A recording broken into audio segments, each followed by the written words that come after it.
You ask Tiger to solve. This deals with linear equations with one unknown. The final result is s equals 8. Let's solve it step by step. Group all s terms on the left side of the equation. Add 4s to both sides. Group like terms. Simplify the arithmetic.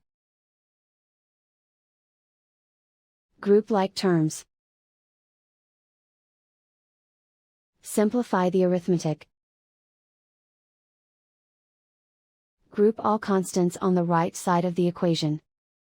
Subtract 1 from both sides.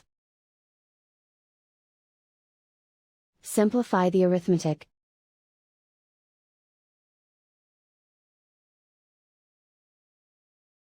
Isolate the s. Divide both sides by -2. Cancel out the negatives. Simplify the fraction. Cancel out the negatives. Find the greatest common factor of the numerator and denominator. Factor out and cancel the greatest common factor. And so the final result is s equals 8.